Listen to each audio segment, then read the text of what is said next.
Hello, and welcome to this eCampus News webcast. My name's Andrew Barber. I'm a senior contributing editor here with eCampus News, and I'll be acting as the moderator for today's presentation, which is sponsored by Jamf Software. And it's titled, Prospering with iPad in Higher Education. Now, before I hand things over to Dave Saltmarsh, who's our speaker for today, I want to take a few moments to highlight just a couple of things. First, today's event will be recorded, so you don't have to worry about taking notes if you don't want to. In a couple of days, we'll be sending out an email to everyone who attended with a link to the recorded event, and you'll also be able to download a PDF of the presentation from that same email. And second, please ask questions. Don't feel as if you have to wait until the end. At any time during the presentation, if you have a question, just type it into the Q&A box on your console and hit the submit button. And I hope we'll have time at the end when Dave can address your questions. We also have a chat function which can be launched via the brown group chat icon down at the bottom of your screen. Use chat to talk among yourselves or to contact me or the eCampus News team with any technical issues or other concerns you may have. But please, I would ask you, don't use the chat function to ask Dave questions. He's simply not going to have time to monitor the chats while he does his presentation. So if you have a question for Dave, please use the Q&A panel instead. And with that out of the way, let me formally introduce our speaker. Dave Saltmarsh is Educational Evangelist at Jamf Software. He's a career educator who, over the course of 18 years, worked as a classroom teacher turned IT and library director in Arizona as well as in Maine. And in addition to managing all facets of information technology, he's led implementations of one-to-one computers for students, as well as handheld programs, and he's focused on personalized learning. And over the last 5 years, he's traveled globally and gained a worldwide perspective on the use of technology in education and business.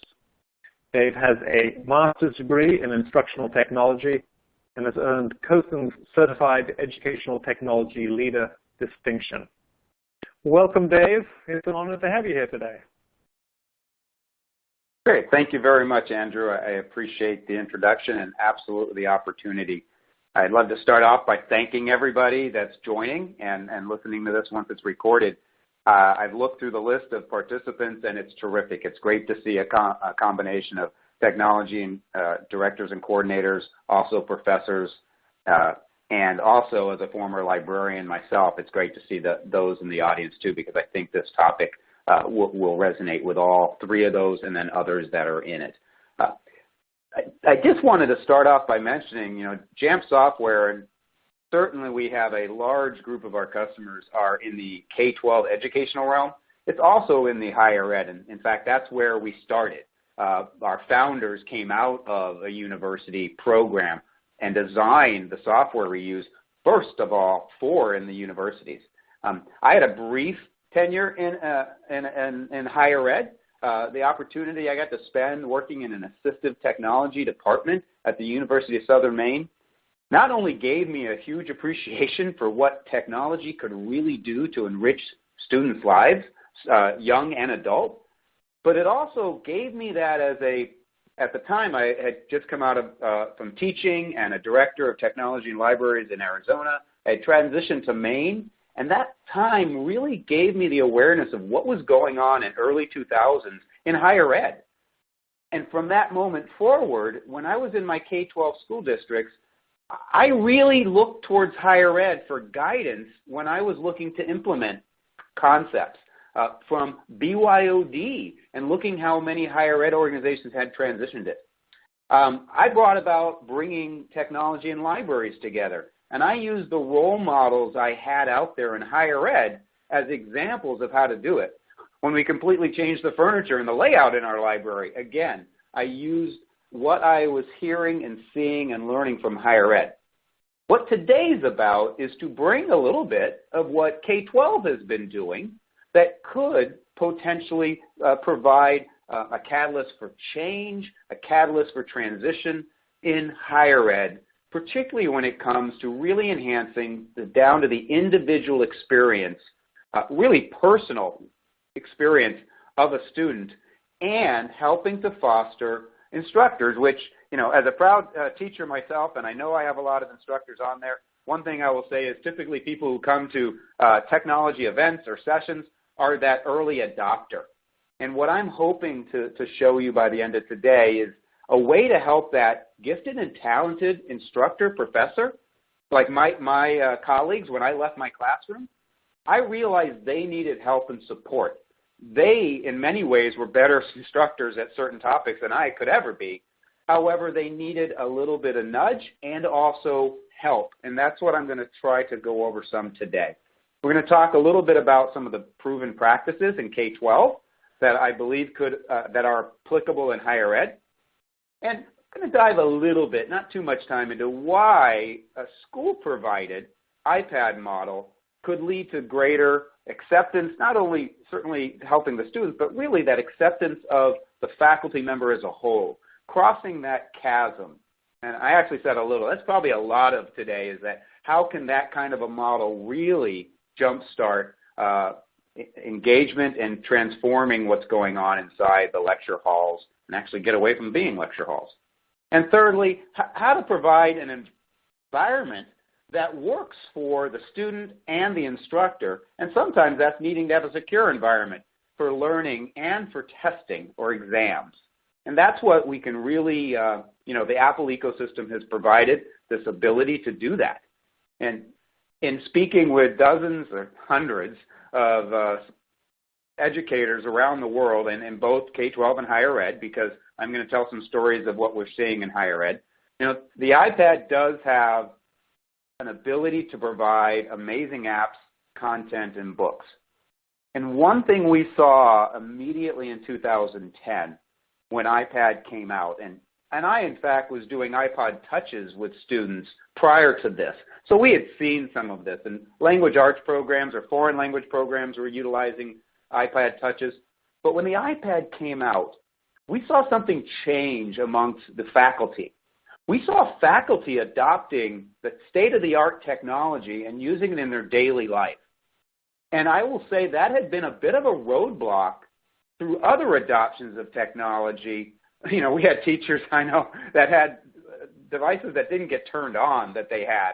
I was gifted a laptop once in the 90s from a teacher because they'd had it for a year and it was still in the box.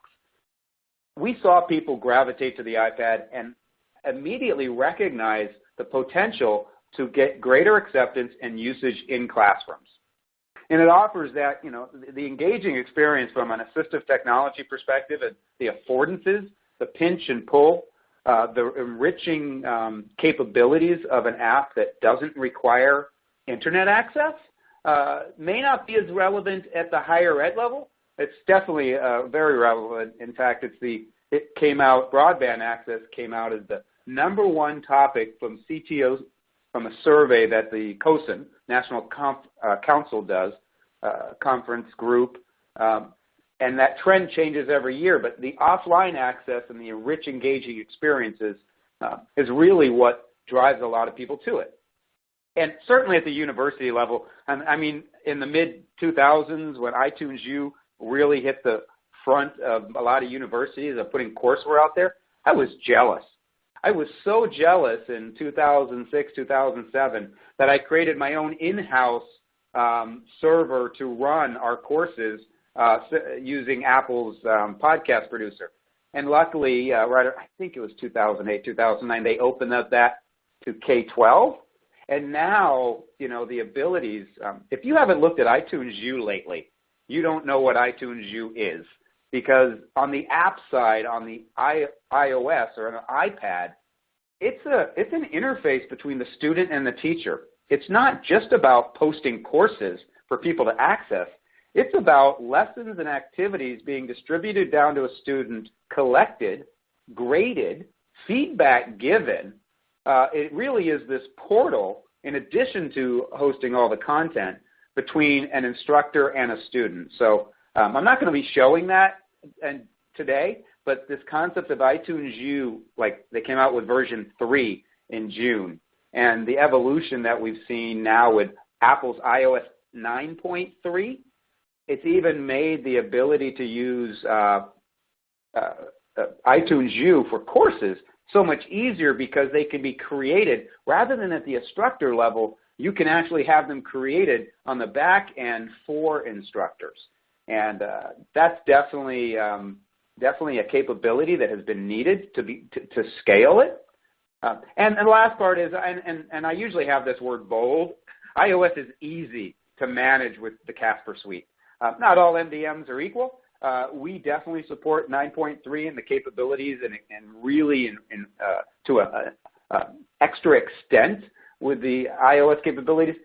Easy is one of those eye of the beholder.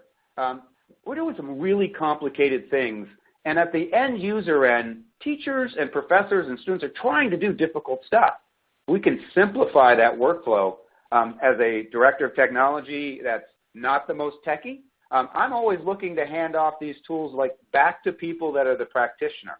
So we've got librarians distributing apps to students and setting restrictions if necessary in K-12. It isn't having to be the technical folks managing these devices on a day-to-day basis. So easy, I guess I don't want to say if I can do it. Getting a little bit more into the classroom, the things that we saw, why the iOS has been so attractive, and I will say the little step back that probably some people heard recently was that distribution and ease of management. Well, Apple has embraced that you combine them with a mobile device management like the Casper Suite, and you can take advantage of all the richness and make it easy to implement. So I want to move past that concept. We don't want to lower our expectations. We want to transform learning. We talk a lot as teachers or professors about the 4 C's. Communication and collaboration are at that low-level end. They're important, but it shouldn't be the stopping point. Critical thinking and creativity are more important, especially as we're trying to mold these young adults into innovators. And student-centered. And the other part about that's that getting to their needs. Certainly, that's an important concept. We're trying to meet all the needs of a student in a college or university, trying to help them, even though we're doing it at a large scale.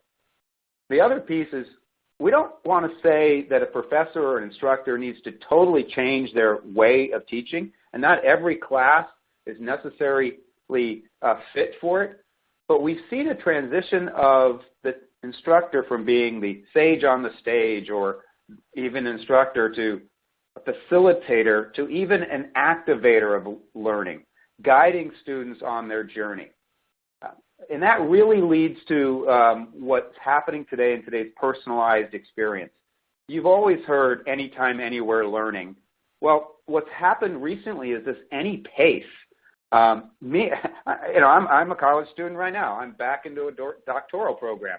I have a video loaded up that I have to watch. It's so amazing that I can go at the right time of me and watch that video and back it up and watch it again. Those kind of capabilities I didn't have when I struggled I'm a reasonably successful dyslexic student, but I didn't have that ability to watch videos and have a flipped classroom and then come in and get to watch something 2 or 3 times to really understand it and then be able to engage in discussion. So that's a key aspect of this. Now, if we talk about iPad implementations, of course, we have lots of different models, and we have mixed models. You may have a one-to-one. Every single student has a device. They could by buying their own, or it could be institutionally purchased and provided to the student. Shared use. I know some college universities that we have where a science professor has his own 20 iPads, and he has them managed so they can do certain things. And today, the shared use capability that iOS 9.3 just came out with is amazing. And it allows you to have multiple users, basically using a device and be able to access some of their content pretty darn quickly, rather than having to, go and log into everything and make sure they log out of everything. We can actually make it so somebody who's using that iPad frequently can have some stuff cached. And then there's the student-owned or BYOD. And I know that was a big thing that came out of a lot of higher ed institutions when they may have used to distributed laptops through through the courses or when they enrolled in the schools, they moved to this BYOD. And I will tell you that it was a big initiative in K-12. I did BYOD in my schools as a means to an end. I knew that to support teachers and student learning, I needed to eventually get to a consistent kind of platform so that I could do some things that I'm going to talk to you about that made the life of the teacher comfortable so that they could change their role and meet those student needs. And we're seeing the trend of some institutions, higher ed institutions, move away from BYOD to one-to-one. And I'm going to talk a little bit about what you can do if you do that, and the universities that are in fact doing it. I have a university out of near London that I met with a couple years ago that just is transitioning to that. Last year at EDUCAUSE, the big higher ed conference, there were several sessions where multiple universities were presenting on their one-to-one initiative where they were providing iPads. Now, it wasn't necessarily the entire university. It might have been the College of Nursing or the College of Education that was buying so many hundred for their students. However, we are seeing it in the thousands at a university where they are purchasing the devices, maybe iPad minis. I know a university in Florida that's buying iPad Pros for all their students, part of the tuition cost. And I want to show you what you can do if you've gone that route, because this is where we can really do something magical. And if you aren't familiar with iOS, or if you looked at it several years ago, you may not be familiar with new Apple programs that take away some of the pains. Device enrollment program. We can actually, in fact, I have one. I wish I could show it to you. I received an iPad in the mail on Monday, direct from Apple, shrink wrapped. When I turned it on, it came on, and all the settings that my corporate IT set came onto that iPad. And so from a back end, we can get devices and eliminate this bottleneck where you have to turn in devices and wait a couple of days for someone to do something to it. Literally, I can, if they do something on the back end to my device, it's going to happen instantaneously. Or if it's huge, they can do it and I can restart the device. But I actually can get a device and take it out of the packaging right from Apple. That's something you probably have never thought was possible. And it's part of the reason why we need such a dedicated IT, is to get devices to people. If you're the dean of an institution and you're traveling, your IT department can tell you to go to the Apple store and pick up the iPad. They'll communicate with Apple, and when you power that device up, it'll either do it automatically or you put in your username and password, and it will boot up and get the settings that are deemed appropriate for you. The other aspect of this is we connect those devices to MDM, Mobile Device Management, and it's there. It used to be that people could delete that kind of thing. If they reset a device, those settings would go away. And the great thing is sometimes you might have a person reset a device and it will go all right back to the way it was supposed to when you first got it. Or the other thing to think about, and maybe it was a big issue in K-12 because it was one-to-one. You may have heard of the LA fiasco with students going home and deleting profiles, deleting things, and being able to do whatever they wanted. Well, everybody knew that was possible at the time. There was no big secret. Since then, this device enrollment program that can be done at the back end means even if somebody resets their device, it's useless. It's basically metal and glass. The device has to talk back to the university's or college's management system for it to do anything. And that really is significant when you think about putting the investment into devices and wanting to help users.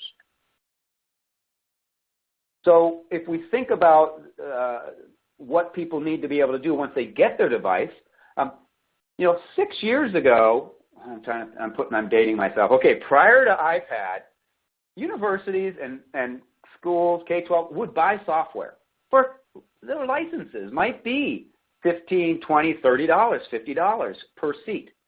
Maybe you bought site licenses. Maybe you had a key license server that doled out so many seats. It used to be, in fact, it was probably why we created technology departments for schools in the first place, was to manage licensing. Well, as a librarian, I issued stuff out. So today, the volume purchase program, and it doesn't just let you buy apps and textbooks and buy apps at discount. It lets you distribute them on the fly with a click of a button. I can have an app show up on somebody's iPad with a checkbox on my end, and 3 seconds or so later, the app is installing.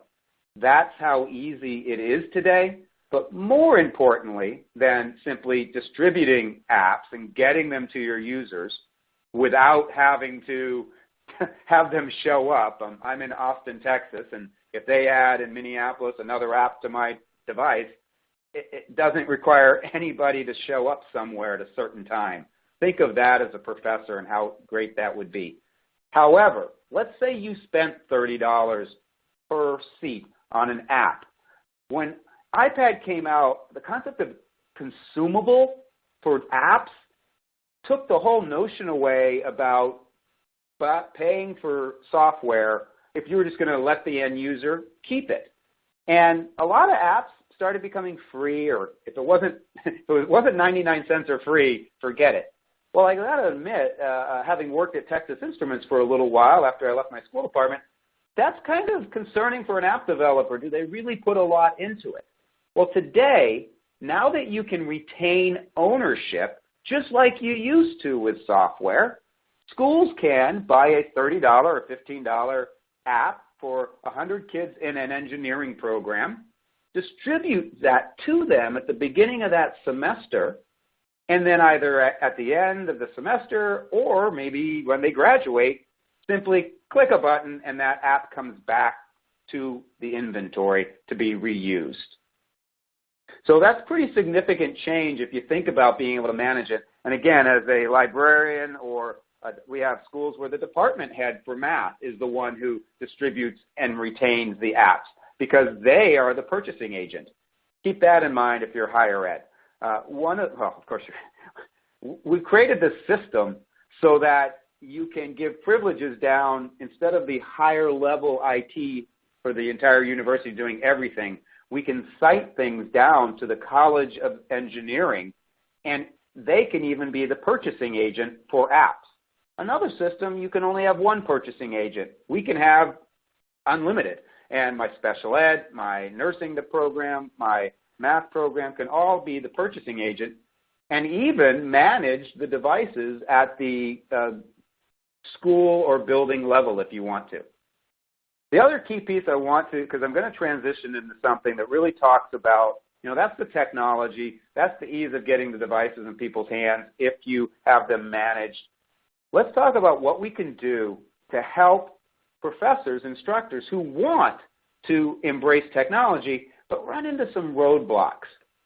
We talk a lot in K-12 about some different models for how to use technology. One of them is produced by Dr. Ruben Putadora, SAMR model.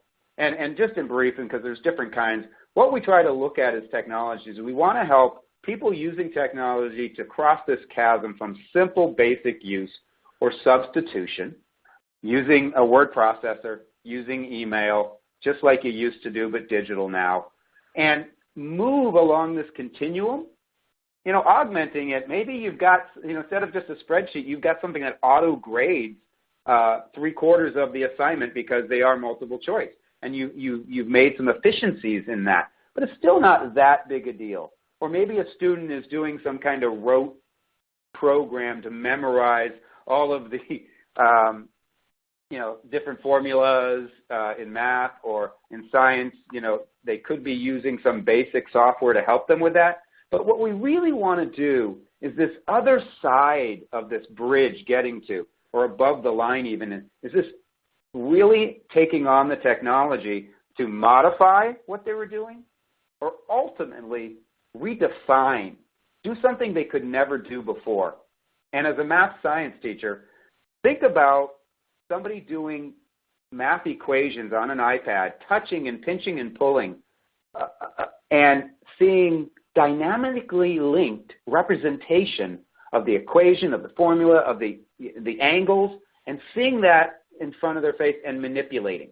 You just couldn't do that before, and do it repeatedly, like a science simulation where you're exploring, you're using a skate park. We're exploring energy usage, and we could apply friction, perhaps, and we can do some variables.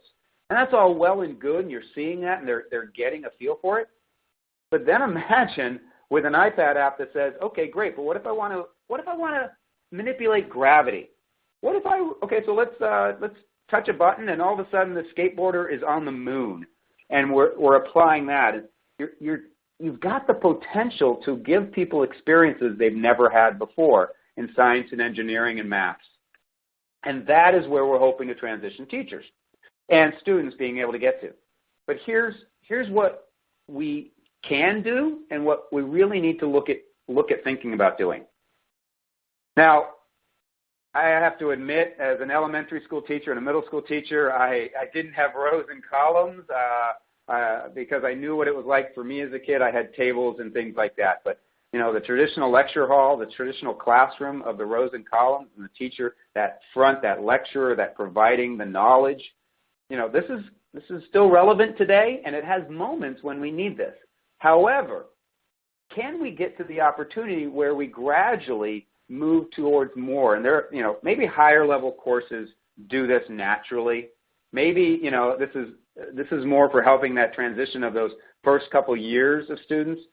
But if we want a teacher to get comfortable with this, we have to think about something. Because this is pretty scary as a teacher at times. Because I've got to be willing to give up control of my environment to let students go into this more collaborative experience and then feel comfortable untethering from the podium and the smartboard and move about the room. But naturally, there are moments, even if the students are engaged, where the instructor needs to bring them back in, needs to do a check for understanding or a redirection of some information. And that's the scary part. How can I do that? What we heard was, we've heard for years, this kind of environment, it's chaos, it's hard to do. It's a lot, you waste a lot of class time. Save a professor time and make their life less chaotic, and they're going to embrace technology. Same thing here. So what we're proposing is there are capabilities now with iPads that can give the instructor the ability to feel comfortable giving up control, but taking it back as needed temporarily. And that's the power of having the iPads that are school-owned, institution-owned, that eventually, I showed you the DEP. If we enroll a device and the student gets it and it's supervised or it can be managed by the institution, if you want to, it's a click of a button to unmanage it, and the device is the student's, and it can restart it and walk away with that device at graduation. Or if they, paid for it through tuition and they leave after a year, it's a checkbox to give them back full ability. I mean, really, they have full ability. It's just that with the institution-owned, managed through DEP and BPP and the Casper Suite, you can do some amazing things. And one of the reasons, several of the reasons we want to look at this is we want to hope to transform the learning experience. And I mentioned this concept about supervised management. It's this little checkbox on the device when you enroll it that lets you do some amazing things in the back end. One of them is classroom management. The professor or instructor having actual classroom management. There's also that ability so they can't delete the profile, so that we can enforce that enrollment, so that they can't go around and delete it. If it's stolen, it's useless. So the supervised management has a great, ability for IT. If it's lost or stolen, you can use loss mode, which is a way to find the device without giving up student privacy, because there's no way to use that without this person on the device knowing it happened. It sends several messages saying this device is locked and it's been done by IT, but that can be done because we supervise the device. Again, not being able to delete the enrollment profile.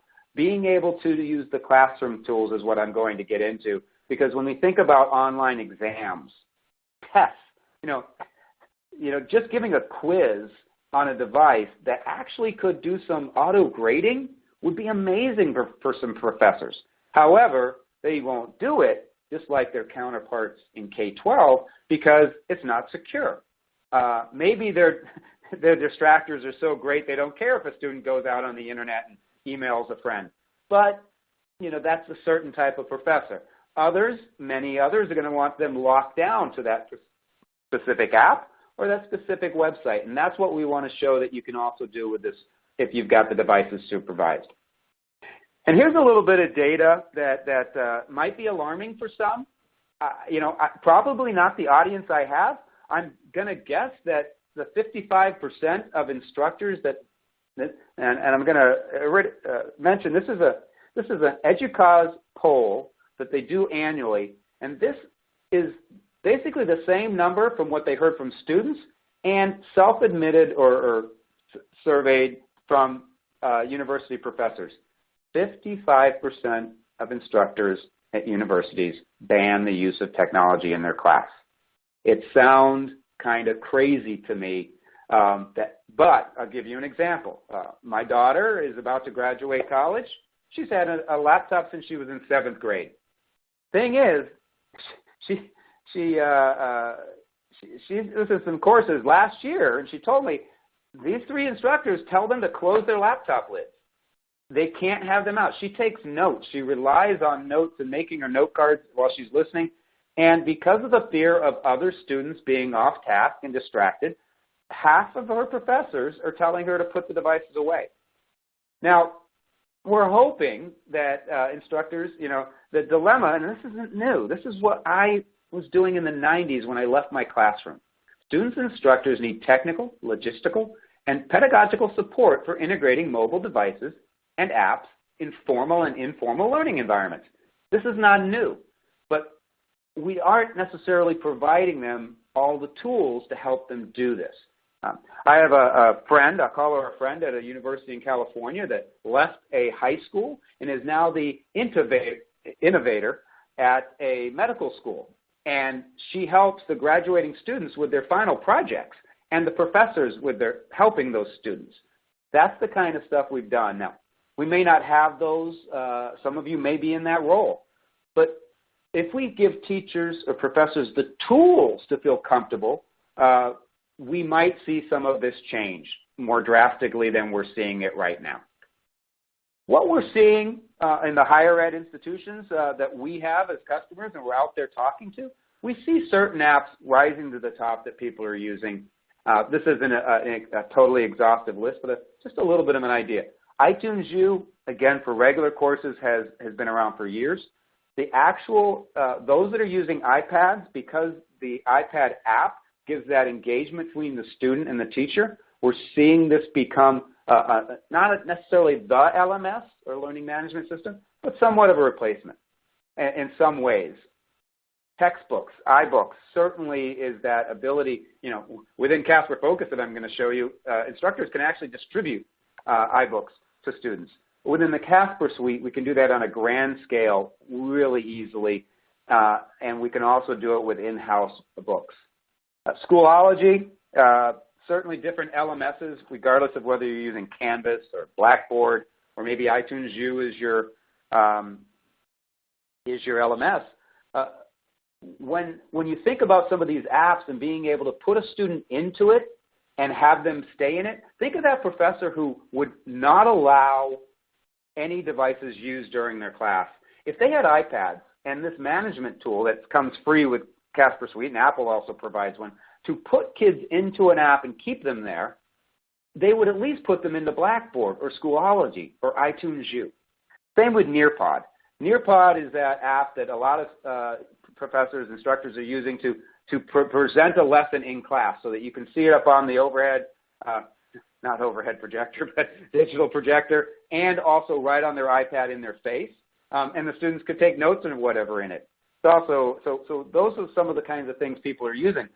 But just think about it. I could guide students to that app during the lesson, and they still have access to their iPad, yet I also know that they're following along with the lesson. And, the last one I wanted to mention is if you're an instructor in higher ed, you probably have an e-clicker. You probably have some kind of formative assessment polling tool. The students I talk to, they tend to have 3 or 4 of these in their backpack because professors, different ones require they have to go to the bookstore and buy 3 or 4 different e-clickers, handheld polling devices. Well, apps are terrific for that. Poll everywhere. Socratic. They are great tools for formative assessment. However, one of the dilemmas with formative assessment, whether it's a handheld or on an app, is similar to professors wanting to use other technology. It takes effort. It takes effort getting it going. Well, imagine being at the front of the room and simply clicking on a button from your iPad and having everybody in that room, that lecture hall, switch to poll everywhere, or Socrative, or Nearpod, on the fly. Now, I'm not going into a demo of this concept, but with the Casper Suite, we've provided for free, no additional cost for the last 3 years, a tool for instructors that takes some of the device management profiles or restrictions and puts them in the hands of the teacher right in the lecture hall. So if I want to give a quiz, I can push every student to a specific website and have them in it and then release them one at a time or at groups or the whole class. And so that professor who was concerned that students were off task can put everybody in the blackboard. Hopefully they ease out of that. A better use, my more favorite use, I'll show you in a moment. And I'm showing a picture of Casper Focus, but Apple just released a month or so ago Classroom. And it's almost the same. It's better in many ways. It's still free, and Jamf still helps people set up. I don't know if we are still the only management system that has it working fully, but we have the Classroom app from Apple fully working. It basically uses the same information we use for Casper Focus. So if you're a current customer, it's really easy to switch over to Classroom.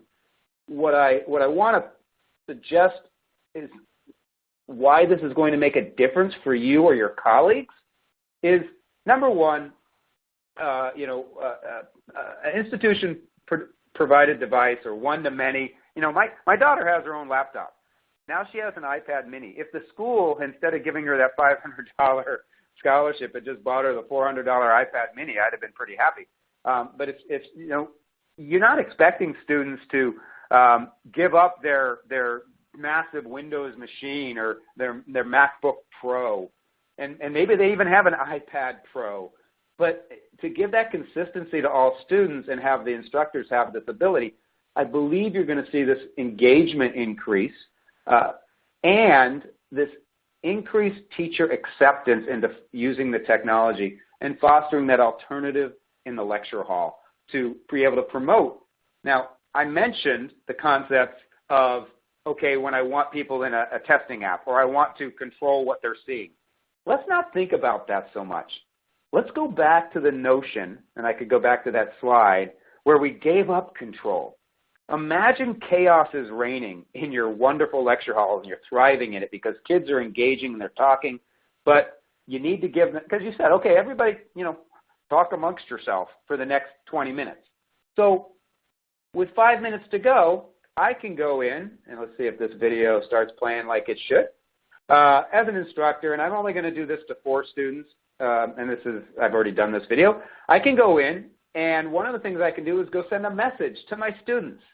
Now, this was already in, but I could have said 10 minutes before we have to come back as a whole group. In this one, I just wanted to do a check for understanding because I realized some groups were talking, going off in a wrong direction, or not a wrong direction, but weren't, really focused.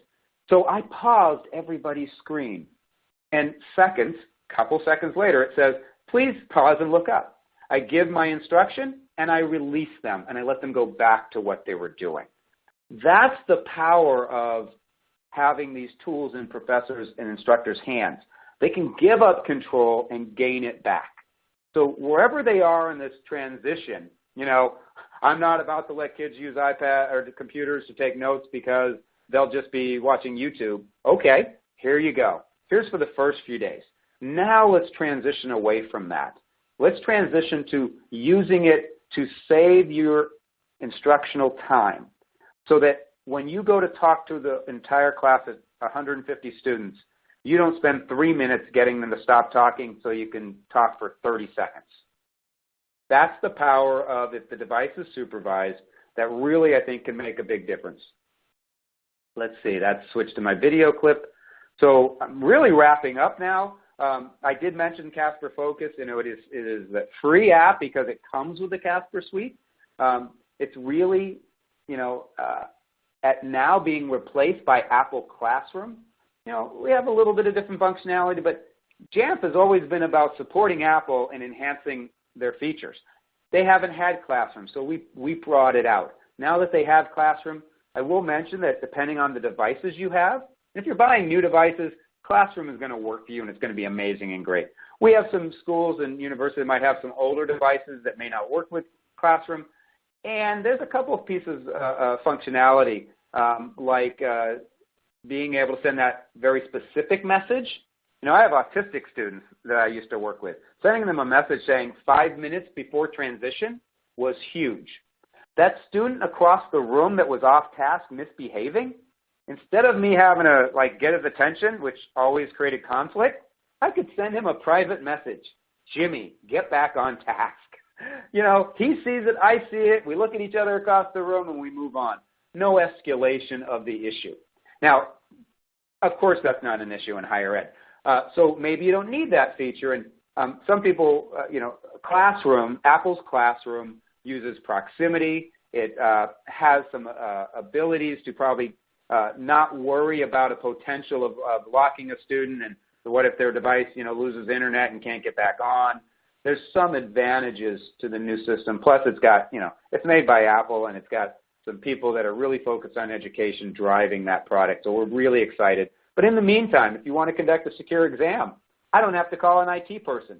I can switch on Tuesday all my students to the app I want to give a quiz in and unlock it as soon as they're done. If you want to see more, you know, I didn't do demos. I didn't get into the technical side. We have webinars. I showed you the DEP stuff earlier. I have a webinar where I show exactly how that's set up and how it looks on the user's end of how that device comes up when they take it out of the package. So we have lots of those kind of things. I didn't want to get into that. It's more the concept of the fact that we have, you know, we're seeing this trend. We have customers. We see this trend of universities purchasing iPads, distributing to their students because they see the power of the device, what happens when the professors know that the students all have this device. Another quick story of my daughter in a class where a teacher was trying to use technology. She had something, and it might have been as simply as taking a poll, but because everybody had their device and they didn't know how to get to that polling thing, my daughter said she tried, but it was a fiasco, and it just never worked, and it wasted time. Knowing that you provided a device and they can get everyone to poll everywhere in seconds, that's going to have more instructors embrace looking at how they're instructing and changing, actually using formative assessment. Jamf Nation is a great place if you're curious, if you're already a customer. You want to, hey, who's out there? What universities, you know, this is 30,000 Jamf customers or non-customers talking about implementing Macs and iPads out in their institution and their corporate environment. It's a great place to go in if you're just trying to look and ask other people questions. Absolutely. I have a webinar. If you're just like, I want to deploy iOS, we have a step-by-step, and if you look at documentation that takes you through what happens when you purchase and deploy the devices, how to configure the settings on the device, the management of the apps, everything, and then the day-to-day management.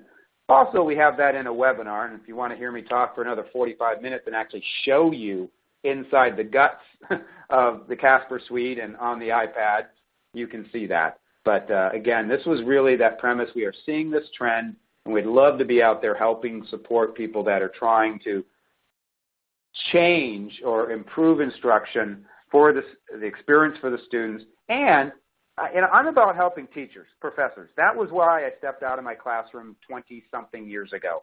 It wasn't to manage servers or just, buy and distribute apps. It was support my colleagues, helping them support students.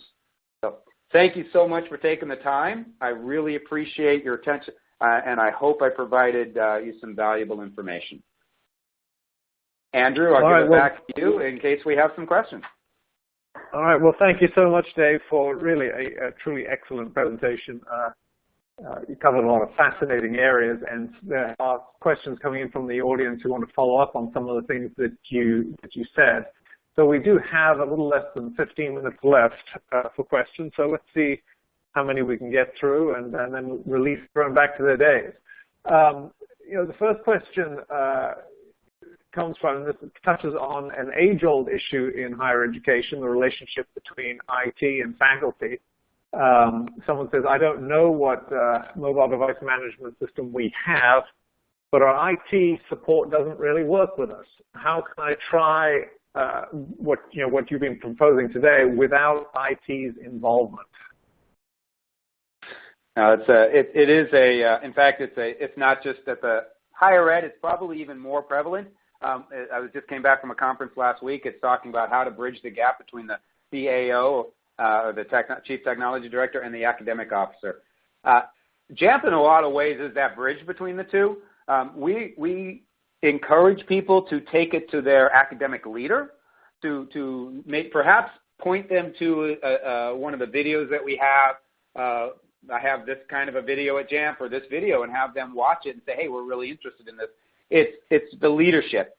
And so wherever you are in your role, it takes bringing that leadership. At a higher ed institution, we have usually the institution, because it saves a lot of money if they have the major IT managing, and then each college or unit within it has their own site. And so you could spin up your own. We could give anybody a trial. You don't have to be an IT person. We can help anybody with a trial if they wanted to try it. You can also invite someone to sit through a demo. We have people that can sit in the phone, and you bring both yourself or whoever the instructional role and ask somebody to come in and at least see this with you. But we're also there that we can help with that. So please think about following up, because my role specifically is that bridge between the two groups in the organization. Okay, terrific. Well, thank you. And there was another, you have in your presentation, you covered both higher education and K-12 in some respect. One of the attendees is obviously familiar with Classroom, and it says it appears to be designed for K-12 classes and not even intended for higher education. Do you think that's accurate? Yeah, let's see. The way people market things and describe things, putting one of my things from my life has always been to put myself in other people's perspective. It absolutely is applicable and can be used by higher ed. Let's just point that out. They have some ways for tying in typically to a student information system that colleges don't have. But basically we import files. So JAMP has been doing this for 3 years with higher ed, and I think the tool actually would work quite well. Their proximity may be an issue in a large lecture hall because they're kind of relying on the professor to have an iPad, and that proximity is going to use the wireless and going to use Bluetooth. And so the great thing is the setup that it involves for Classroom is the same setup involved for Casper Focus. And so if a university didn't really want one or the other, it's not that big of a deal. And so no big loss here. Either one should work. And you may just more feel like their marketing is pointed towards K-12 because the shared use, they're really looking at an elementary classroom shared use. 4 kids, they can see their picture. They pick their picture. They don't have to read their name. It could be a kindergartner. And so I have been seeing, we've been out there for 3 years. We know this is relevant to higher ed, and that's probably just who Apple is targeting right now, less on whether it's useful for them. Okay. All right, thank you very much. And move on to an area that I don't think you covered extensively in the presentation of schools that are doing exams online. And how do you convince teachers that online exams are secure? And is that an issue that you encounter through Casper? Yes, and there's some great capabilities for half a dozen high-stakes exams. They call this thing autonomous single app mode, and it triggers when you launch the app and log in. It triggers into that lockdown mode. Now, universities and schools have been using other devices in a lockdown browser mode for years. So it's basically the same thing, and it should be the same competence. The dilemma is there's only a half a dozen or so high-stakes exams, big-ticket exams that use that technology on iOS. The great news is with Casper Focus or Classroom, any app, any single app, and it's guided access. It's not secret. As a special ed person, guided access came out in iOS 6, and it was for your little kid, your 2-year-old. You could put your phone in guided access, hand it to your 2-year-old, and she or he was stuck in that app until you entered a special code. And that way they couldn't get out and go to your email, send a bad email, or get into whatever they shouldn't have. And so guided access was designed for special needs students so that they didn't get out of an app accidentally, and for little kids. We took Casper Focus and made it so that you could do it with any app, and it made sense for exams or quizzes or tests. And so basically somebody that sees guided access, that's what it is. It's not a secret sauce.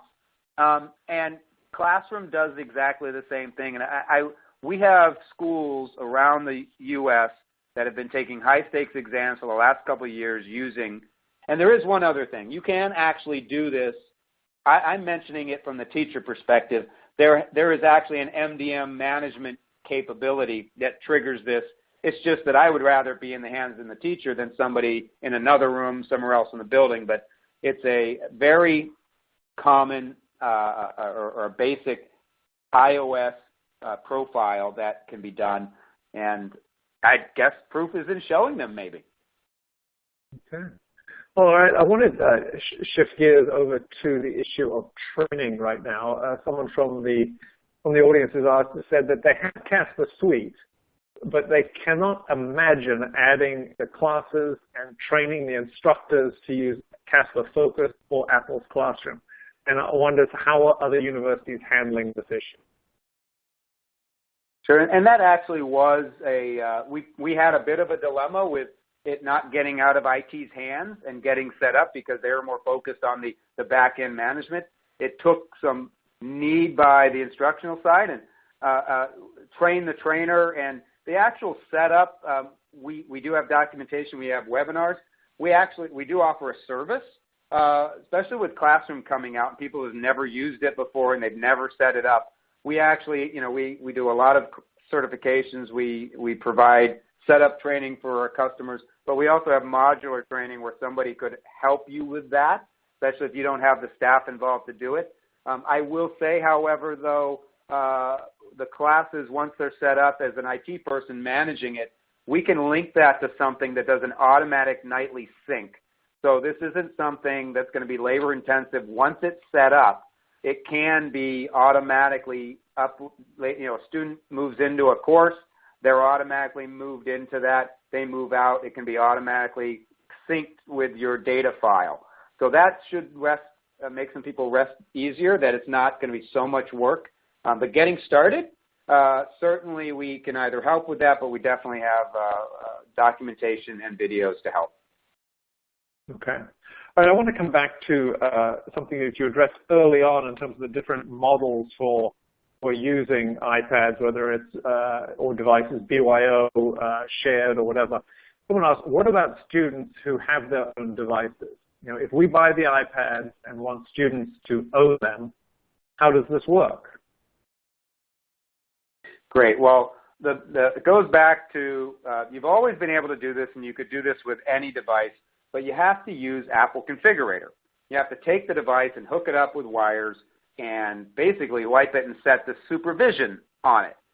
If that was small scale, we saw people doing that with carts. So today, if you had a student who came in with an iPad Pro and you're issuing iPad minis out to all students, theoretically, instead of using device enrollment program, which is done at the purchase, which is just behind the scenes and zero touch, that's why it's much better to buy the device. You can always turn that off. The day the student leaves the school, it's a checkbox and a simple restart, and the device is all theirs. However, you can't just take a device off the street and get it into DEP. So you would have to physically do that with Apple Configurator. Just takes a few minutes. I would do that for dozens of devices, and I do that occasionally. The student has to agree to it. I don't think that's significant. So you could enroll and do it with a few devices. You just don't want to do that with hundreds or thousands of devices. So you could take a personally owned device as long as the student is willing to let you supervise it temporarily. Because, again, that can be removed later on and given back to them. Great. All right, and I just want to come back to a feature that you mentioned during your presentation, the guide mode trigger, and someone wanted to know whether this can be activated by the teacher and also removed by the teacher. How does that work again? Great. So let's see. I'm talking the guide mode. So in Classroom, so basically in Casper Focus or Classroom, you select the student or a group of students or the entire class. That's how you start off with this. In Casper Focus, once you've done that, you scroll down through a list of apps that we know are installed on the student's devices, tap it, and you hit done, and the student's iPads all switch over. It basically pushes this profile to say, go to this app. And then it's simply going back there and hitting undo and frees up the students. It's inside of an app that runs on the teacher's iPad. No app, there's nothing, we don't run something on the student's iPad. Apple's Classroom basically works the same way. The student picks the device or the group of devices, goes onto their iPad, picks the app, and hits push out. Within Apple's one, you can use it to simply guide people to it without locking them, and that's really good for younger students, but mostly you're going to use it for your response system, your student response system, putting them in the Blackboard or your LMS to keep them there for a little while or a period of time. But it's just as easy as tap who you want, which app, and hit done. And it's done within this free app that we give out or within Classroom that Apple gives out. Great. Well, thank you for clarifying that. We probably have time just for one more question, and I'm actually just going to ask you to review. You mentioned a couple of webinars, other webinars that people can come and look at. And so what I wanted to find out is there a YouTube channel that people can go see these webinars? And if not, where do people go to see the other webinars that are available to them on this? That's a great question. Actually, there's multiple ways. I would say I'll end with the easiest way for me. YouTube, there is a Jamf Software YouTube, but then you would be scrolling through and trying to find the appropriate video. iTunes U, all of our video tutorials and webinars that we've hosted on all the topics are in iTunes U off of our Jamf Software. But if you go to the Jamf Software website, and you have to go down and scroll down to resources. But when you pull up resources, you now can select if you want to see videos, how-to videos, or webinars, and you can then also select the topics, iOS or something like that, and you can narrow that down. And so, whichever way you prefer to, but I'm recommending that jamfsoftware.com and go to resources, and you can cater down to the specific. It's much easier to find the webinar or video you're specifically interested in. Okay. All right. Terrific. Well, thank you. Unfortunately, that is all the time that we have left today. So as we wrap up, I really want to thank Dave Saltmarsh again for an excellent presentation. I'd also like to thank Jamf for its support today. And one final reminder, we will be sending out an email to all attendees when that recording of the webinar is ready.